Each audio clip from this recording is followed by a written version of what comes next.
Dana White challenges Tom Aspinall's claim to greatest of all time status. He can see Tom going on to dominate the heavyweight division for years to come, go down as the greatest MMA fighter of all time. Do you see him capable of achieving that? But when you start talking, he won this fight tonight, he could be the greatest of all time. Again, you know how I feel about Jon Jones, even being within Jon Jones' universe, in my opinion. Jon Jones versus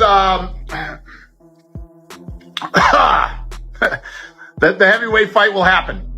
Just relax. I'll announce that soon. There's no way on earth that he's going to fight me. Not a chance. I will retire Jon Jones without even fighting him. The pound for pound debate rages on. Dana White, whenever he gets a chance, he'll tell you Jon Jones is the man. Other people say he's not active enough, and you're in a position to comment on that. What do you think? What is this pound for pound bull? It's a load of rubbish. It's like saying it just doesn't even make sense. Like, don't get me started on that. It's just like, how can you have a pound for pound? What does that mean if everyone's the same size? So how can you compare Demetrius Johnson's style to Brock Lesnar's style and say if they're the same? Like, they've got completely different attributes. It's like, I've got a bulldog, right? It's like saying, right, if my bulldog had a really long neck, who would win, a giraffe or the bulldog? Like, it's absolute bullshit. How can you even compare it? It's a lot of rubbish. Tom Aspinall has taken aim at Jon Jones once more, but this time, Jones isn't ignoring it. The interim heavyweight champion has lost his patience and is speaking out without restraint. Somebody drag me into deep water. I'm telling you, I want to feel what it's like. I want to see if I can swim or not. Jon Jones, if you can drag me there, take me there. Because right now, all these guys are saying it, but no one can do it. This is the only sport in the world you can have somebody hold your career back. Yep. I've been almost a year inactive with no prospects of anything. Just be ready, and we'll just let you know. Yeah. And then it's kind of difficult, like, mentally to... Oh, yeah. This is the fight against Jon Jones. Like, not... The fight is another thing. Yeah. This is the tricky bit where I really have to stay switched on, stay motivated, and... I'm trying my best. It's tough. As you said a minute ago, no one really knows what's going on behind the scenes apart from me. Exactly. You're in the office cooking. I train all the time anyway. Just because I've not got a fight doesn't mean I don't train. Like, I honestly can see Jon's point of view. I get it. I get it. It's just about the title for me. I just want the title, that's it. Does nothing else really matters. So you're like, let me do my thing, let me fight. I just want to fight. And I think that's the respectful way to go about it. It's like, you don't care if it's Jon, and it's no disrespect to Jon, it's no disrespect to anybody out there. You're just trying to fight. I just want to fight. What do you think you have where you're better than him? Well, Jon, let me first start by saying Jon is absolutely elite, and I completely agree with the notion that he's one of the best fighters ever. Is he the greatest? Potentially, but the way that I look at it is he has failed a couple of drug tests. To me, that rules you out of being the best of all time. Really? For me personally, I think. Does it make him a cheat? Yeah, of course it does. Yeah. If you're on steroids or whatever, I don't think he was on steroids, but he was on PEDs, performance enhancing drugs. If you're on PEDs and your opponent isn't, that's absolutely cheating in my book, unless you're both allowed to do it. You've never taken anything like that? Absolutely not. In a recent interview, Tom Aspinall cast doubt on Jon Jones's legacy, questioning his status as the greatest due to past suspensions related to performance-enhancing substances. Aspinall emphasized that he's taken a clean, disciplined, and natural path throughout his career. Frustrated with Jones's ongoing talk of retirement and the uncertainty it brings to the division, Aspinall stated that his focus is no longer on Jones as an individual, but on claiming the undisputed title. He's not after names, he's after the belt, determined to unify the heavyweight championship, defend it, and create a lasting legacy of his own. How long does Tom sit and wait? How many times do you get to tell Tom, who's a prospect, who has a shelf life of about 10 years, and who, by the way, has a belt that says he's the champion? How long do you tell him the only time he gets to seek gainful employment is when Jon Jones decides he's ready to let Tom go to work? Like, even if Aspinall says, I'm ready to move on, I'm ready to move into surreal, I guess. Can't I have surreal and we book Jon? See where the longevity that is Tom waiting on Jon, do you see where that starts to grow? And when there's less and less manipulation that can be done to make it change? I honestly can see Jon's point of view. I get it. I get it. It's just about the title for me. I just want the title, that's it. Does nothing else really matter. So, I get it completely. Get his point of view. Get what everybody's saying. Completely understand. I just want to prove I'm the best. That's all. Aspinall's frustration isn't solely directed at Jon Jones. It's with the entire situation. He feels that Jones is stalling his progress, avoiding the matchup that fans are eager to see, and wasting valuable time in the division. And it's not just Aspinall voicing these concerns. The ongoing tension between the two has sparked widespread debate throughout the MMA community. While some support Aspinall's stance, others argue that Jones is being strategic, protecting his body, choosing his battles wisely, and steering clear of a dangerous rising contender like Aspinall. He's holding up the division, okay? Tom Aspinall, the interim champion, has been the interim champ for 70% of Jon Jones's reign. They need to fight one another. And what the F is going on? Why isn't this fight scheduled? And now, of course, we've seen all this stuff coming out about Jon Jones. He's not sure. He's tweeting. He might be retired. He might not be retired. He's living his best life. I mean, that's all well and good.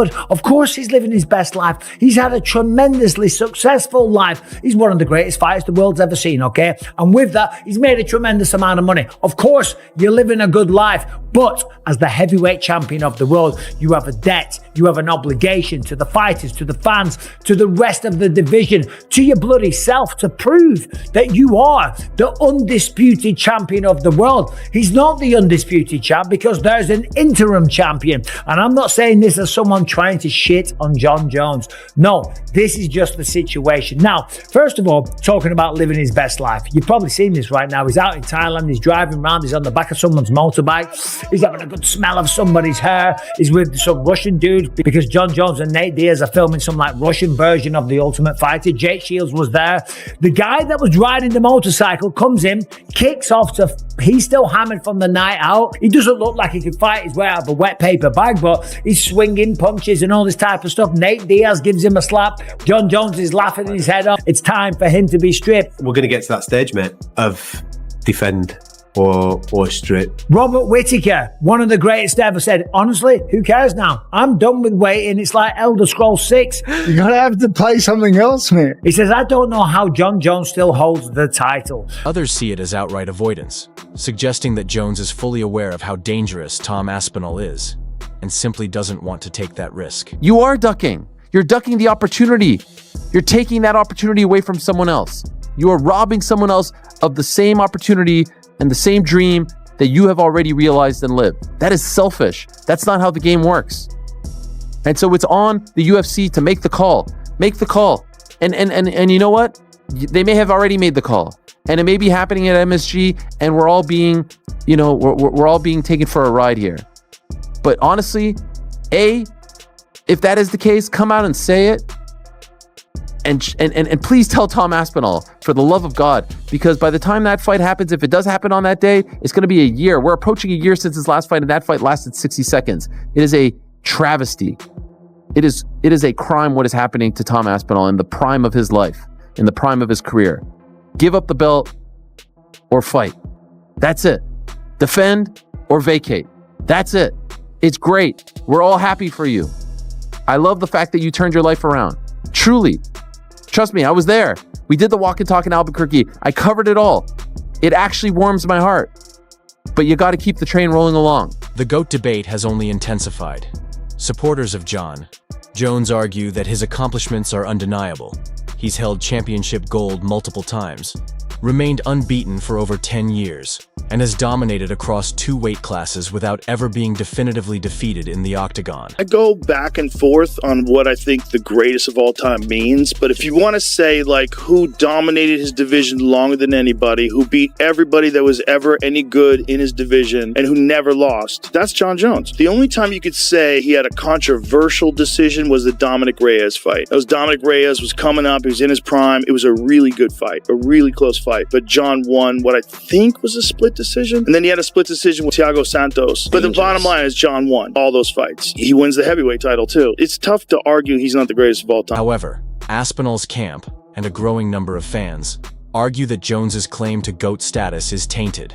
They point to failed drug tests, suspensions, and off-the-cage controversies as reasons why his legacy comes with a significant asterisk. Is Jon Jones scared to fight you? Yes, absolutely. I mean, the thing with Jon is conning the public, man. Whoa. And Logan Paul, it's his favorite fighter. Yeah. Oh, is it really? Well, listen. I mean, he's definitely top three. He's definitely top three. Absolutely. I'm not disputing that he's an amazing fighter. I think the fact that he didn't want to fight Ngannou for 3 years, and now he's not wanting to fight me for over a year, and the way he manipulates the media and the public is super smart. I'm not taking anything away from him, but do I think he's scared to take the tough fights at this stage in his career? Absolutely. Can you understand that? Absolutely. Yeah, I can. You can empathize with that? I respect it. But if you're going to ask me the straight up question, is Jon Jones afraid to fight me? The honest answer would be yes. From their perspective, a clean and naturally gifted athlete like Aspinall, who's been finishing top-tier opponents in under a round, has earned his shot at the undisputed title. Even MMA legends are weighing in. Michael Bisping recently praised Aspinall, calling him the most well-rounded heavyweight in the world. Jones is the heavyweight champion. He's an incredible fighter. You know, he's incredible. He's one of the greatest of all time. I don't think he can hold a candle to Tom. I think Tom will do the same thing to Jon Jones as what he did to Marcin Tybura. I don't think there's anyone that can stop Tom Aspinall. He's that good. He's that switched on. And he's just a great guy as well. Petition. The people have spoken. They have started a petition, and it's on 17,000 votes. 17,000 people in the MMA community so far in a very short amount of time are all saying strip Jon Jones. And one of those people is Tom Aspinall's former opponent, Curtis Blades. He said, listen, without a doubt, they should be stripping Jon Jones. And everyone is starting to get a little bit tired of it. And now Jon Jones is even tweeting and alluding that maybe the fight's not even going to go down. Let's just take a look at the Twitter feed of Jon Jones. He says, I've been out here in Thailand, I'm enjoying life, I'm stuffing my face every day, and I swear I'm losing weight. Yeah, because the food's not full of shit and chemicals. That's why. Someone says you should be stripped. He says stripped? Low. Do I come across as the type of person who cares about things like that? Well, if you don't care, do the right thing. Relinquish the... Joe Rogan has also highlighted Aspinall's athleticism and calm under pressure, suggesting he could be the toughest opponent Jon Jones has ever encountered. Who's next big heavyweight star? Tom Aspinall, the guy who Of just course, who won just the won. interim title. He's phenomenal. And he is, again, the next the next advancement of the evolution of the sport. How so? Well, because he can do everything. That guy's got elite jiu-jitsu. He's got elite takedowns. His striking is outstanding. Like, I've seen a lot of heavyweight, even Francis, who's like the greatest, scariest power striker I've ever seen in the heavyweight division. No one's scarier than Francis. Francis does not move like Tom Aspinall. Tom Aspinall is significantly faster than every other heavyweight. That's a real problem because he's a heavyweight and he's a big guy, a really big guy, but he moves so fast. And so his speed has always been like extraordinary compared to other heavyweights. Like he just fucking moves in. It's all like fast, explosive movements. So he's got natural speed, but then he's also got a lot of training to execute quickly. So when he moves in, he closes the gap. You can see like he's fast for a big guy. Right. I want to see it so bad. John was shitting all over Aspinall, saying that I he think was that's lucky. a bad way to go. He was lucky that he blew his knee out with Curtis Blades because Curtis was teeing off Doing on him. well. Unless John avoided him, unless John used his wrestling to avoid exchanges, you know what that's all about. Correct. It's called the Shop Shutdown. The Shop Shutdown. I saw a 7-part They did with series on Cyborg. it. Yes. The Stipe fight, which is just like, it's a weird thing. Aspinall's an athlete, man. He's such a good athlete. Freak athlete. Very fast. Very fast for a God, heavyweight. So fast. Yeah, but we felt the same way about Cyril Gahn. Yeah. But Cyril Gahn doesn't have wrestling, doesn't have jiu-jitsu. Aspinall's like legit on the ground. Very legit on the ground. So legit that his dad owned a jiu-jitsu gym. His dad's a black belt. He started doing jiu-jitsu at 2. Yeah, I'm interested to see how Aspinall is past the first round, right? Because we've seen him. He looks so fast. He looks, you're like, nobody moves like him. He looks like a younger Kane. Right. But he just keeps knocking these guys out so quick. So I'm like, let me see him past the first round to see if he has that cardio as well. Then there's Chael Sonnen, who's never shy about stirring things up. He said that if Jon Jones truly wanted the fight, it would already be finalized. Meanwhile, Jones hasn't stayed quiet either. He's fired back at Aspinall's remarks with subtle digs on social media, reminding fans that he remains the reigning champion and king of the division until defeated. Jones has suggested that Aspinall hasn't yet earned a title shot, and if they do face off, it will happen on his terms. And of course, it's been pretty interesting, all the stuff that Jon Jones has been saying to the media this week, and I'm sure there's more to come, but check out these. You're beating guys who aren't even champions, and you consider yourself a champion. He's not a champion. So John said I need to fight more champions, but this is the problem I've got. John is the champion and he won't fight me. And he says that he won't fight me because it's too much of a gamble. Aspinall to me is no difference than an Olin St. Prude or Dominic Reyes or Anthony Smith, be like just another up and comer that's exciting right now. And I'm not into gambling my legacy for what's exciting. And John, if you're not into gambling your legacy, that to me sounds like you're scared of losing against me. The UFC has remained quiet publicly, but behind the scenes, things are stirring. Rumors suggest Madison Square Garden in November is the planned venue for a unification showdown. If that's true, this long-running feud could finally ignite into a full-blown battle. At the moment, there's a fired-up and frustrated interim champion who's ready and eager to fight. Like, I've been staying away from the media and talking about Jon Jones a lot because, in all honesty, I'm sick of talking about it myself. But there needs to be updates. Do you know what I mean? I see a lot of articles out there online saying a load of different things that's just not true. Do you know what I mean? It's just not true. Where we're at right now is I have spoke to the UFC on multiple occasions about this fight. I'm chasing it up. I want the fight. I've been on record and said that I want the fight. I've been on the phone with the UFC saying that I want the fight. When's it happening? I want the fight more than anyone. What is holding it up right now is his side. That's the truth of it. The UFC really, really want the fight to happen. They've told me that. This is, as I said, this is one of the biggest fights that can be made in MMA right now. And everybody knows that. Everybody knows it. It's just, does he want to put himself in a position where he's comfortable enough financially to take the risk that he's taking to fight me? And that is where we're at. Like, the UFC tell me, they assure me that they are doing everything they can to make this fight. So it's totally, as far as I'm aware, this is now totally down to Jon Jones and his team to work that out, because I'm in. The UFC are in. They really, they assure me that they desperately want to make the fight. Every time I speak to them, they say we are working as hard as we can on the fight, and I'm literally just waiting for a date. I'm not bothered where it is. I'm not bothered who it's against. To be honest, it's not just the Jon Jones fight I'm looking for. I'm looking to fight, man. Like, I'm in shape. I've been working hard since way before Christmas. I've been in the gym twice a day. My diet's good. I've been sparring. I've got international training partners here. I am prepared to fight anybody. A legendary champion is clinging to his throne with every bit of leverage he can muster, while the fan base remains sharply divided. Is Jon Jones avoiding a genuine threat? Or is Tom Aspinall just another contender seeking attention off the GOAT's name? One thing is clear. This fight can't be postponed any longer. With every statement Aspinall makes, the tension intensifies, and each time Jones stays silent, the pressure mounts. When the cage door finally closes, it won't simply be a title match. It will be a defining moment for both fighters' legacies. Jones is visibly furious with Aspinall's constant accusations, calling him a duck and refusing to take it lightly any longer. For months, Aspinall has been provoking Jones, suggesting he's dodging the true challenge, the dangerous fight. Now Jones is pushing back, and it's more than just tweets or interviews. The tone has shifted, loaded with frustration and pride. Jones doesn't believe Aspinall has earned the right to speak to him in such a way. I see quite a few people in here calling me a duck. I'm a duck. Call me a duck. Call me a chicken. Call me a goat. Call me a dog. I'm not in high school anymore, guys. A grown man out here chasing his dreams. It's funny that we really live in a world where being called a duck should affect me. Guys, come on. From Jones's perspective, he's already proven himself. Undefeated for more than a decade, defeating every challenger and dominating 2 weight classes. He sees the current criticisms as plain disrespect. However, the chatter isn't dying down. Aspinall, for his part, isn't backing off. If anything, he's amping things up. He's made it clear that Jon's past achievements at light heavyweight don't impress him. What matters is the heavyweight title.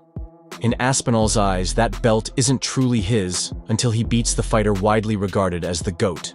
That's why he continues to push for the unification bout. Jon, it's not about you. It's not about your life. It's not about your story. If you want to enjoy your life, if you want to be a part of a reality show, if you want to take that money and delay things and hold someone else's dreams back from becoming a reality, that is ducking. That is ducking, because there is a time-honored tradition in this business, in the sport, in combat sports, in fight sports, in sports period, that the whole thing has to move along. It's not about your story. Your story is great and you're living your best life, great. Get rid of that belt. If you want to do that, great. No one will begrudge you. Everyone thinks you've done enough. You've earned enough. You've proven enough. Now allow someone else to have that same story. Allow someone else to write that same story. You are holding him back. You are holding back not only Tom Aspinall, but the rest of the division. So yes, you're missing the point. This isn't about you. It's about the belt. I take that tweet and I send it to the UFC. He told you his plans. He told you his intentions. Now tell us. Because either one of you is lying at this point. Either Jon didn't tell them his plans, or the UFC is not telling their plans. I said that the UFC came correct with the money. Jon asked for top dollar. They offered him top dollar. Essentially wasn't interested. That he's out living his best life.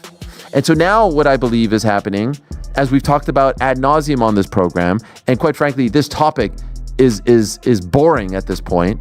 If they announced the fight today, we would say, great, now can we all move on? But I believe that the UFC pulls the trigger on things when they have to.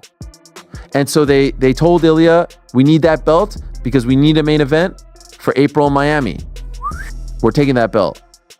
They told Islam, we need that belt because we need a main event for June in Las Vegas.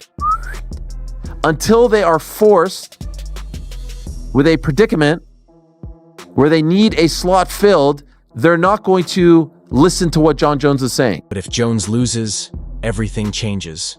The legacy takes a hit, and the aura of invincibility disappears. Because of this, some believe it's understandable why he might choose to wait, recover, and dictate the terms of his next fight. However, Aspinall isn't having it. He's been openly challenging the UFC, Dana White, and anyone willing to listen, insisting that enough is enough. He questions if Jones won't fight now, then when will he? And if Jones is truly the champion, why does the division seem stuck? Meanwhile, there are strong rumors that the UFC is targeting November at Madison Square Garden for a possible unification bout. That's the timeline insiders are talking about. Well, I think that,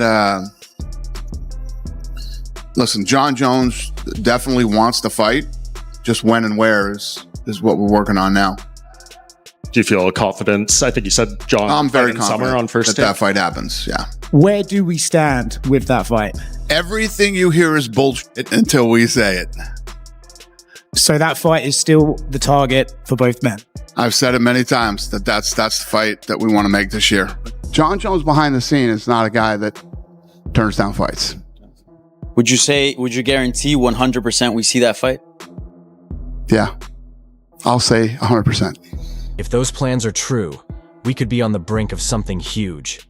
Joe Rogan weighed in, saying that if Jon Jones steps into the cage and defeats Aspinall, despite the injuries, time away, and all the skepticism, it would cement Jones as the undeniable greatest of all time. But Rogan also emphasized that this fight is genuinely dangerous for both men. Pound for pound, and we won't ever find out. I think Tom Aspinall's the best. I think who knows? I think Tom beats him. Who knows if Jon beats him? Jon might beat him up. Yeah, he could. Jon might take him down and fucking ragdoll him on the ground, Jon easily could, because we don't know how good Jon is either. And we also don't know what happens to Tom Aspinall in the 3rd, 4th, and 5th rounds. We have zero because no one's gotten there. No one's even gotten close. There's so many question marks, and we don't know how good Jon is. Right. You can't tell me Jon's the best of all time, or he is the best GOAT, but you can't tell me he's the baddest heavyweight on the planet after being an older Stipe. That's not going to do it for me. Right. Aspinall looks fucking good, and he's in his prime. Well, Cyril Gane almost beat Francis. I know you can say the thing about the knee, and Jones just smoked him. Went right through. We also didn't know fucking Cyril Gane was a fucking 3-stripe white belt. That's news to me. Tom Aspinall is not Cyril Gane. He's not someone you can simply walk through. He poses a serious threat to Jon Jones's reign. Remember, Jones hasn't fought since his one-round finish over Gane, while Aspinall bounced back from a tough injury to dominate Sergey Pavlovich, making him look inexperienced. That kind of performance doesn't just grab attention, it shifts the entire landscape. raising questions about whether Jones's era might finally be challenged. The tension is mounting, and the UFC is fully aware. This matchup isn't just two heavyweights facing off. It's a battle between the old guard and the new generation, a legend protecting his legacy, and a rising star eager to dethrone him. Aspinall's a freak. Even Francis, who's like the greatest, scariest power striker I've ever seen in the heavyweight division. No one's scarier than Francis. Francis does not move like Tom Aspinall. Tom Aspinall is significantly faster than every other heavyweight. But Jon has been used to fighting guys like Alexander Gustafsson, guys who are really fast at light heavyweight. So the speed is not going to be as much of an adjustment. He fought Lyoto Machida. Machida was a lightning bolt, man. And he caught Jon a bunch of times. But then there's the thing of getting caught by Lyoto Machida is not like getting caught by 255-pound Tom Aspinall. Every interview, tweet, and podcast clip is adding fuel to the fire, and fans are firmly picking sides. Is Jon Jones dodging a real challenge? Or is he simply playing a strategic game while the rest of the division follows along? Is Tom Aspinall truly the toughest heavyweight on the planet right now? Or just another contender who will crumble under pressure? Whatever your stance, one thing is certain. If this fight happens, it has the potential to become one of the most monumental and talked about heavyweight showdowns in MMA history.